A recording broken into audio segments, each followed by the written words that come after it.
बच्चों, आज हम लोग कैबिनेट मिशन का अध्ययन करेंगे। आप ये देख रहे हैं, यह लिखा है कैबिनेट। कैबिनेट का की उत्पत्ति, मतलब जो कैबिनेट शब्द है इसकी उत्पत्ति कहाँ से होती है? आप कहेंगे सर केबिन से होती है। केबिन से अर्थात प्रधानमंत्री की केबिन में उनके साथ बैठने वाले लोगों का समूह, ये क्या कहलाएगा? कैबिनेट। मतलब आप कह सकते हैं कि ब्रिटिश प्रधानमंत्री के जो कैबिनेट के सदस्य हैं, वह मिशन का मतलब क्या होता है? लक्ष्य। तो प्रधानमंत्री, ब्रिटिश प्रधानमंत्री इटली के मंत्रिमंडल के सदस्य जो भारत में एक लक्ष्य लेकर आए थे, उन्हीं को क्या कहा जाता है? कैबिनेट मिशन कहा जाता है। तो अब अगर आपसे पूछा जाता है कि कैबिनेट मिशन का उद्देश्य क्या है, ऑब्जेक्टिव क्या है, तो आप बताओगे कि सर एक संविधान सभा का गठन कराना, संविधान सभा का गठन कराना, एक तो कार्य इनका ये है। दूसरा क्या है? अंतरिम सरकार बनवाना, सरकार या प्रो गवर्नमेंट बनवाना, या आप कह सकते हैं केयर टेकर गवर्नमेंट बनाना। और क्या उद्देश्य था? आप कहेंगे कि सर जो ब्रिटिश भारत के प्रांत हैं, ब्रिटिश भारत के प्रांत और जो देशी रियासतें हैं, इनके बीच वार्तालाप करवाना। क्लियर? ये इसका उद्देश्य है, ऑब्जेक्टिव है। अब यहां आता है कि ये मिशन क्यों आया।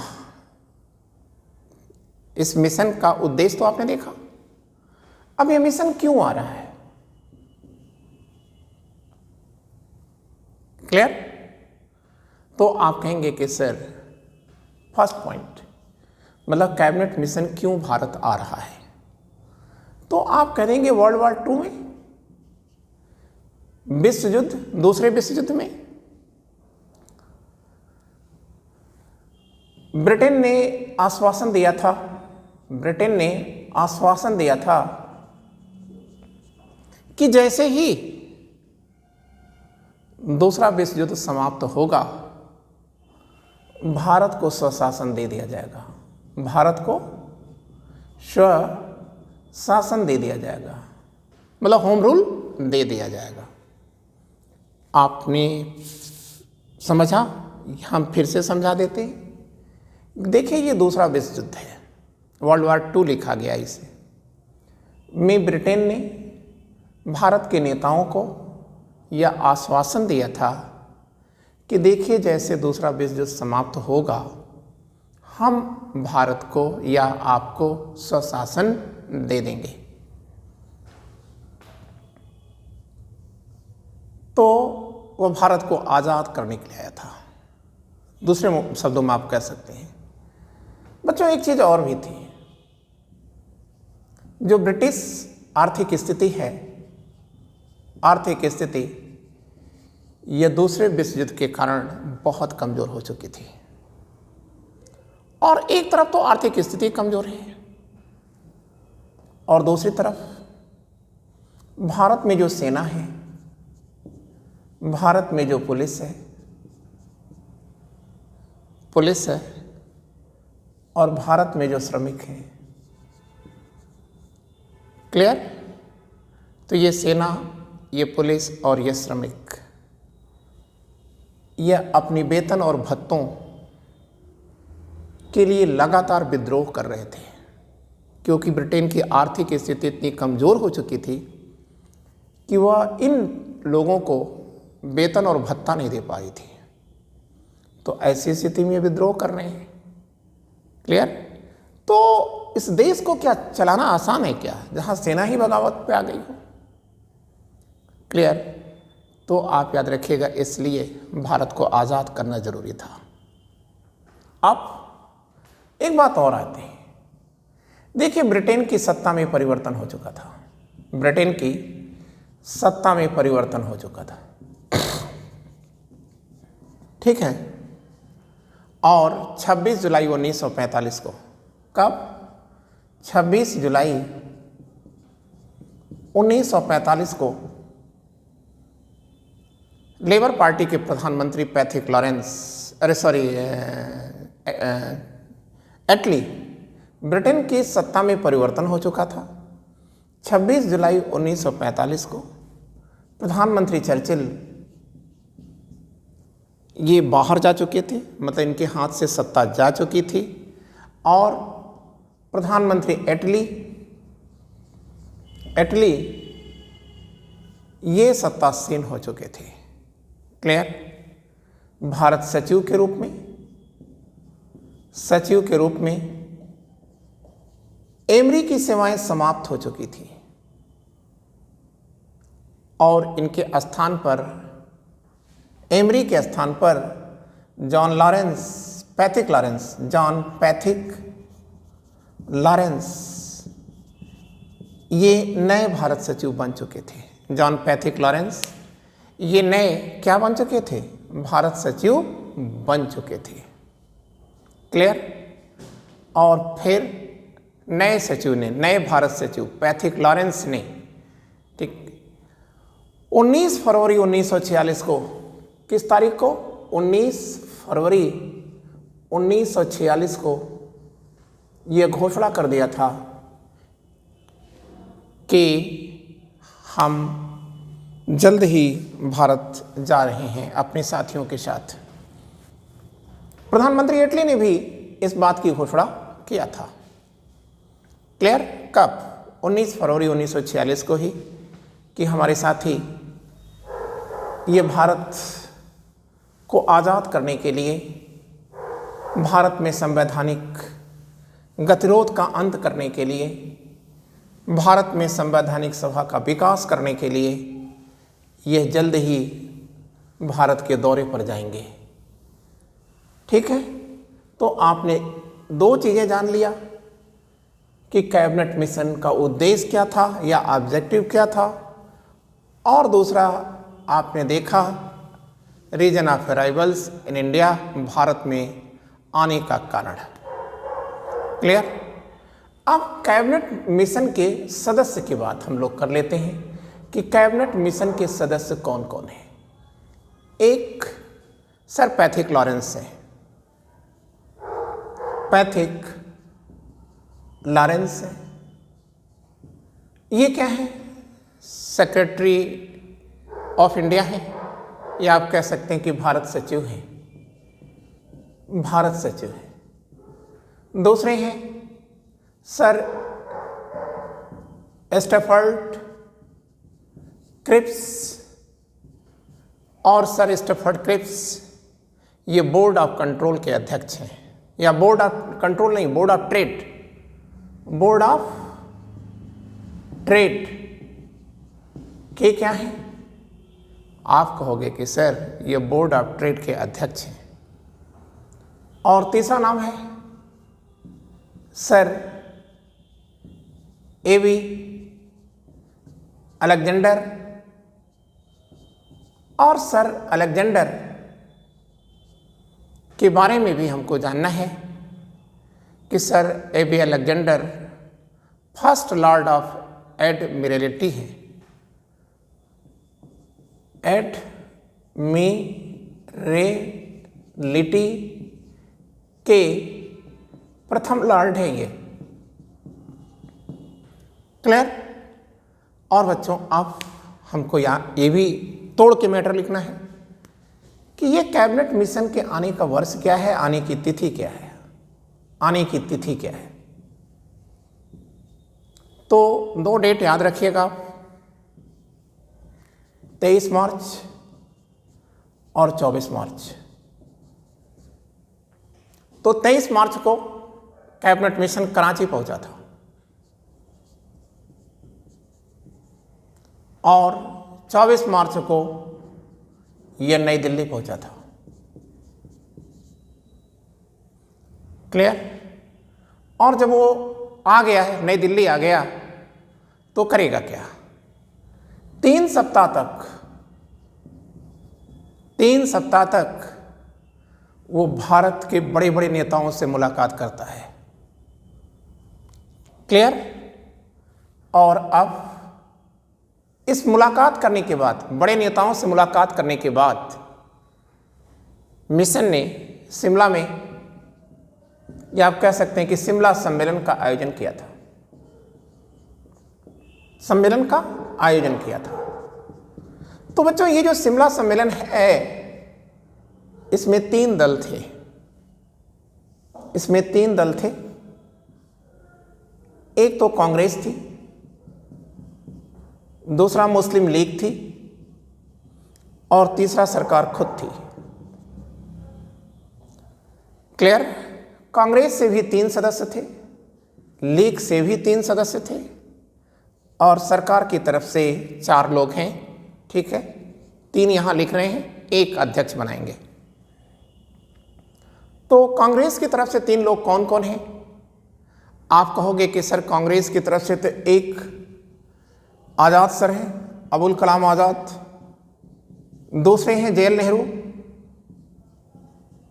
नेहरू, और तीसरा जो बड़ा नाम है बच्चों, वह नाम है सरदार पटेल का, सरदार पटेल। क्लियर?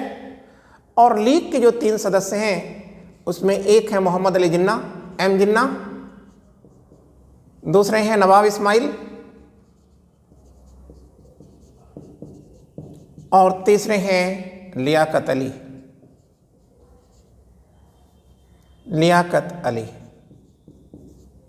और सरकार की तरफ से ये 3 सदस्य हैं, और तत्कालीन वाइसराय वॉवेल भी हैं। सरकार की तरफ से 3 तो आप ये दिखा दीजिएगा, ये 3 हो गए, पैथिक लॉरेंस, स्टैफोर्ड क्रिप्स, एवी अलेक्जेंडर, और चौथा जो मेंबर है वो है वाइसराय वॉवेल है। लेकिन इस त्रिदलीय सम्मेलन की अध्यक्षता कौन करेगा? तो आप कहेंगे कि सर पैथिक लॉरेंस करेंगे। अब ये बैठक कब शुरू हुई थी? मतलब आप देखें बैठक कब शुरू हुई, मतलब बैठक की डेट, मीटिंग की डेट। ठीक है, आप इस तरह से छोटे छोटे पॉइंट्स को बनाते चले जाइए। तो आइए हम लोग देखते हैं कि इसकी बैठक की डेट क्या है। तो प्यारे बच्चों, आप याद रखिएगा, ये बैठक शिमला में 5 मई को शुरू होती है। कब शुरू होती है? आप कहोगे कि सर ये 5 मई को शुरू होती है। ठीक, और 5 मई को शुरू होकर के ये कब तक जाएगी? आप कहेंगे कि सर 6 दिन तक ये बैठक चलती है। ठीक है, तो 5 मई से शुरू हो रही है, 5 मई से, और जाएगी कब तक? 11 मई तक, 11 मई 1946। मतलब 6 दिन तक ये बैठक चलती है। अब इस बैठक में क्या सिफारिश की जा रही है? आप इसे याद रखें, सिफारिश या उपबंध है, क्या प्रोविजंस है। ठीक है, आपको ये जानना होगा। तो पहला प्रोविजन ये है कि मिशन ने कहा था, कैबिनेट मिशन ने कहा था कि भारत एक संघ होगा, भारत एक संघ होगा। क्लियर? और इस संघ का निर्माण 2 लोगों से होगा, ब्रिटिश भारतीय प्रांतों से, और दूसरा देशी रियासतों से होगा। जो हमारे यहाँ 562 देशी रियासतें हैं, उनके मिलने से होगा। क्लियर? और आप सिफारिशों में एक खास बात आप याद रखिएगा, इसमें पाकिस्तान की मांग को मानने से मना कर दिया था। नहीं, पाकिस्तान नहीं बनेगा, देश का विभाजन नहीं होगा। तीसरी बात थी कि इन्होंने कहा कि जो अवशिष्ट शक्तियां हैं, ये अवशिष्ट शक्तियां ये प्रांतों को सौंपी जाएंगी। क्लियर? और फिर इन्होंने देशी रियासतों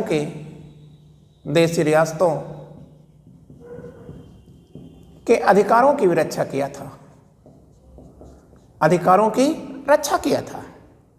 और क्या कहा था कि संघ केवल उन्हीं विषयों पर शासन करेगा जिन पर शासन करने का अधिकार देशी रियासतों ने दिया है। मतलब देशी रियासतों के हितों की रक्षा इन्होंने कैसे किया? इन्होंने कहा कि देशी रियासतें जितना अपना विषय संघ को देंगी, संघ केवल उसी विषय पर शासन करेगा, इसके अतिरिक्त और किसी विषय पर शासन नहीं करेगा। बच्चों, यहां आप देख रहे हो कि अवशिष्ट शक्तियां प्रांतों को दी गई। फिर आपको वहां याद रखना है, देशी रियासतों को भी अवशिष्ट शक्तियां दी गई थीं। अवशिष्ट शक्तियां प्रांतों को भी दी गई थी और देशी रियासतों को भी दी गई थी। ठीक है? अब हमको याद रखना होगा कि इन्होंने अपना जो अगला सुझाव दिया, उस अगले सुझाव में क्या था? इन्होंने कहा, ठीक है, कि जो प्रांत होंगे उनका 3 समूह होगा। मतलब जो ब्रिटिश इंडिया के प्रांत हैं, इनका 3 समूह होगा। तो आइए जरा देखते हैं। देखिए, ब्रिटिश प्रांत या ब्रिटिश प्रांतों का 3 समूह होगा। क्लियर? 3 समूह होगा ब्रिटिश प्रांतों का। क्लियर ना बच्चों? ए, बी और सी। ए में क्या होगा? हिंदू बाहुल्य प्रांत आएंगे। और बी में क्या होगा? मुस्लिम बाहुल्य प्रांत आएंगे। और सी में क्या होगा? आप कहोगे कि सर सी में भी मुस्लिम बाहुल्य प्रदेश आएंगे। क्लियर? तो हिंदू बाहुल्य प्रदेश में कौन कौन आया था? मद्रास ये हिंदू बाहुल्य क्षेत्र है, बंबई ये हिंदू बाहुल्य क्षेत्र है, संयुक्त प्रांत ये हिंदू बाहुल्य क्षेत्र है। संयुक्त प्रांत का मतलब वर्तमान का उत्तर प्रदेश। बिहार क्या है? हिंदू बाहुल्य क्षेत्र है। उड़ीसा क्या है? हिंदू बाहुल्य क्षेत्र है। क्लियर? और मध्य प्रदेश या मध्य प्रांत भी ये हिंदू बाहुल्य क्षेत्र है। ठीक है? अब मुस्लिम बाहुल्य क्षेत्रों में इन्होंने क्या लाया? पंजाब, दूसरे में बी पॉइंट में, इसको थोड़ा नीचे कर देते हैं। मुस्लिम बाहुल्य क्षेत्रों में इन्होंने क्या क्या लाया? आप कहेंगे पंजाब, सिंध और बलूचिस्तान। पंजाब, सिंध, बलूचिस्तान और उत्तर पश्चिम, उत्तर पश्चिम प्रांत। और सी में क्या ला रहे हैं? सी में केवल 2 लाएंगे, असम और बंगाल को। क्लियर? और अब ये क्या कह रहे हैं? इतना करने के बाद ये क्या कह रहे हैं? ठीक है, ये कह रहे हैं कि जो समूह का प्रत्येक सदस्य है, जैसे देख रहे हैं मद्रास 1 हो गया, बंबई 2 हो गया, संयुक्त प्रांत 3 हो गया, बिहार, ये देख रहे हैं आप। तो कह रहे हैं कि समूह, एक समूह ये हुआ ना, एक समूह ये हुआ, एक समूह ये हुआ। तो समूह का प्रत्येक सदस्य अपना संविधान बना लेगा। ठीक? और फिर सभी मिलकर के समूह का संविधान बनाएंगे। बात समझिएगा। जैसे मद्रास अपना संविधान बनाएगा, बंबई अपना बनाएगा, ये अपना बनाएंगे, ये अपना बनाएंगे, और इसके बाद सभी मिलकर के जो संविधान बनाएंगे वह समूह का संविधान होगा।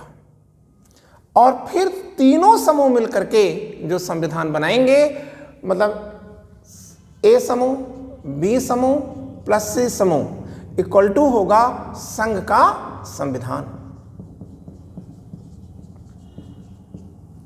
क्लियर? यह बात इन्होंने कहा था। फिर आपको इंपॉर्टेंट करके याद रखना है। ठीक है? 5 साल बाद, ठीक है, कोई भी सदस्य अपने समूह से अलग हो सकता है। डेंजरस है, डेंजरस है ये चीज। और 10 साल बाद समूह अपने संविधान में संशोधन की बात कर सकता है। ठीक है, क्लियर हो गया ना। अब यहां पर तो आपने ब्रिटिश प्रांतों को देखा, क्लियर। लेकिन बच्चों एक बड़ी बात है कि ये तो ब्रिटिश प्रांतों के लिए था, ब्रिटिश भारत के जो प्रांत हैं उनके लिए था। देशी रियासतों के लिए इन्होंने क्या प्रोविजन लाया?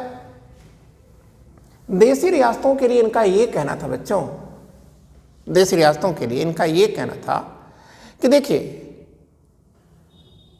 2 बातें इन्होंने कहा था, 2 विकल्प दिया था देशी रियासतों के लिए। देशी रियासत के लिए 2 बातें करी थी।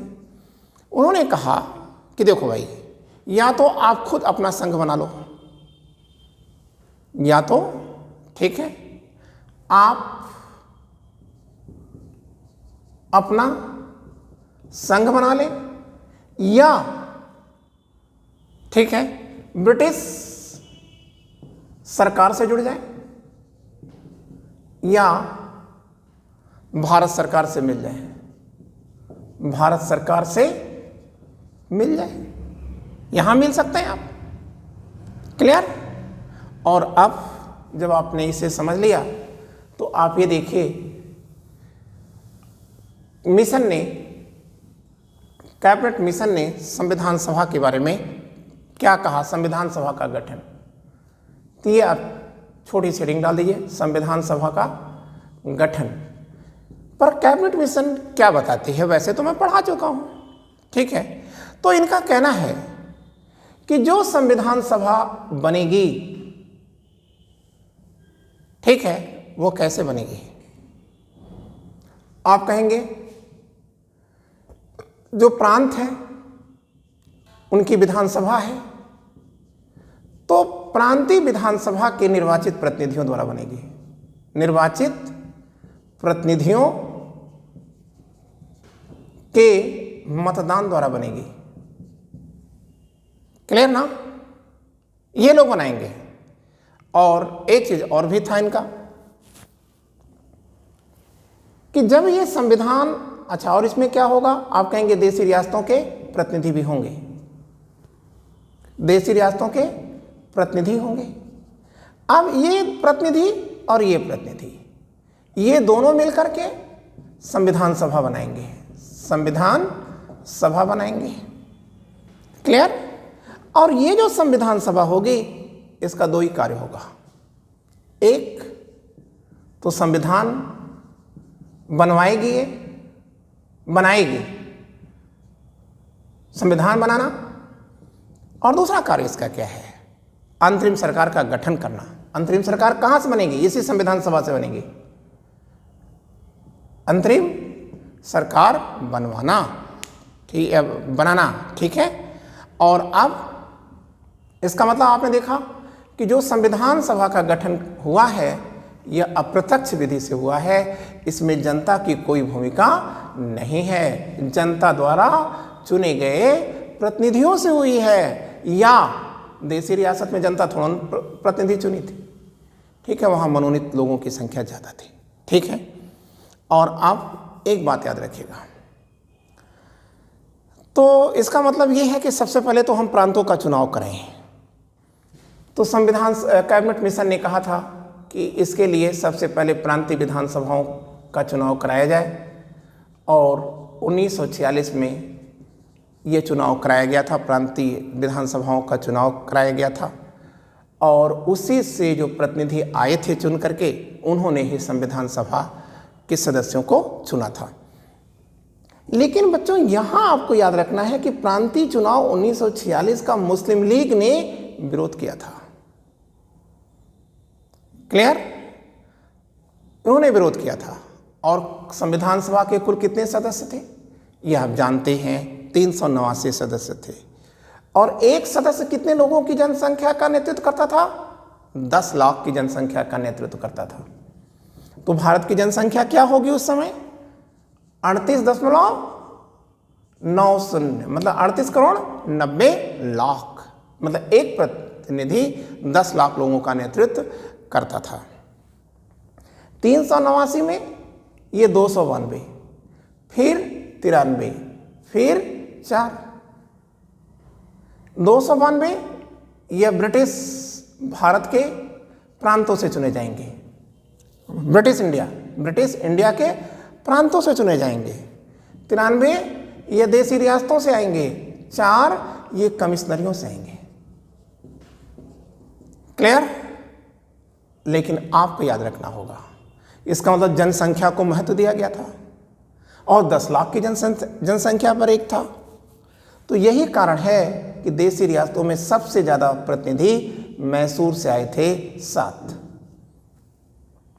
ठीक है, लेकिन गुजरात की भिलवाड़ी स्टेट से कोई प्रतिनिधि था ही नहीं, किसी को प्रतिनिधित्व नहीं मिला था। क्लियर हो गई बात? अब आप याद रखिएगा कि कैबिनेट मिशन का गुण क्या है, मेरिट्स क्या है।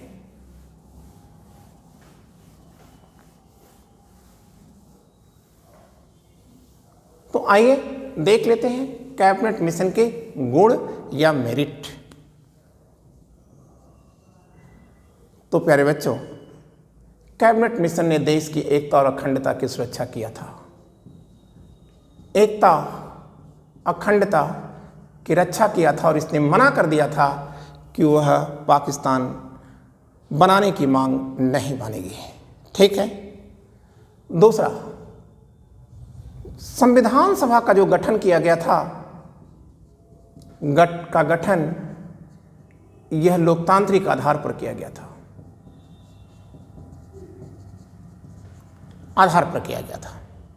तीसरा गुण था कि इसके सभी सदस्य ये भारतीय थे, सभी सदस्य भारतीय थे। ठीक है ना। और एक चीज आपको याद रखना होगा, इसमें देशी राज्यों की जनता को भी वोट देने का अधिकार दिया गया था, मतलब देशी राज्यों की जनता को भी सम्मान दिया गया था। क्लियर? और एक पॉइंट और था, यह भी कहा गया था कि भारत चाहे तो राष्ट्रमंडल का सदस्य रह सकता है और चाहे तो नहीं रह सकता है। क्लियर हो गया? लेकिन बच्चों एक बात और आता है कि कैबिनेट मिशन की कमियां क्या हैं, दोष क्या हैं, इसमें डिमेरिट्स क्या हैं। तो आप कह देंगे कि सर इसमें दुर्बल केंद्र बनाया गया था। जो केंद्र है यह बहुत कमजोर था, वह केवल 3 विषयों पर शासन कर सकता था। 1 विदेश, 2 रक्षा, 3 संचार। इसका मतलब शेष चीजों पर वो शासन नहीं कर सकता था, नियम नहीं बना सकता था। दूसरी बात क्या थी? कैबिनेट मिशन में अप्रत्यक्ष रूप से पाकिस्तान की मांग को स्वीकार किया गया था। वैसे तो लग रहा है कि देश की एकता और अखंडता की रक्षा की गई है, लेकिन अप्रत्यक्ष रूप से इसमें पाकिस्तान की मांग को मानी गई थी, जब आपने कहा था कि कोई भी ग्रुप, ठीक है, अलग हो सकता है। जो आपने ग्रुप समूह बनाया था उससे भी, और दूसरी चीज थी कि आपने जो अवशिष्ट शक्तियां दिया है कैबिनेट मिशन ने, यह प्रांतों को दिया है। क्लियर? तो इससे क्या होगा? राष्ट्रीय एकता के लिए घातक बन जाएगा। क्लियर ना? और बच्चों एक बात आपको और याद रखना है कि इन्होंने राष्ट्रीय एकता को कहां खतरे में और डाला था? इन्होंने प्रांतों का अलग संविधान दे दिया था, प्रांतों को अपना अलग संविधान दे दिया था। तो अब आप बताइए प्रांत क्या होंगे? प्रांत तो बदमाशी कर सकते हैं ना, ठीक है। और आप ये भी देखिए, कमी है कि संविधान सभा की अपनी सीमाएं थी, संविधान सभा की अपनी सीमा थी। कैसी सीमाएं? आप कहेंगे उसे कैबिनेट मिशन के अनुरूप चलना था। संविधान सभा की अपनी लिमिट्स थी, उसे, ठीक है, क्या करना था? कैबिनेट मिशन के आदेशों का उल्लंघन नहीं करना था। इसीलिए हमारे संविधान की आलोचना की जाती है। ठीक है कि क्या यह संप्रभु है या नहीं संप्रभु है, हमारी संविधान सभा संप्रभु है या नहीं संप्रभु है, ये सब बातें कही जाती हैं। ठीक है, और आपको अंतिम चलते चलते एक चीज़ आपको और याद रखना है कि इसका एक दोष और भी था। वह दोष ये था कि इन्होंने एक कार्य और किया था, देशी रियासतों को इन्होंने अनुचित अधिकार दे डाले थे। ठीक है कि भैया आप चाहो तो हमसे जुड़ जाओ और चाहो तो आप भारत सरकार से जुड़ जाओ। ठीक है, तो आप ये क्या दे रहे थे, आप उनको एक अनुचित अधिकार दे रहे थे। ठीक है, और अगला जो टॉपिक होगा वो क्या होगा, हम लोग पढ़ेंगे अंतरिम सरकार। ठीक है, और डिकी बर्ड प्लान या माउंटबेटन योजना। Thank you.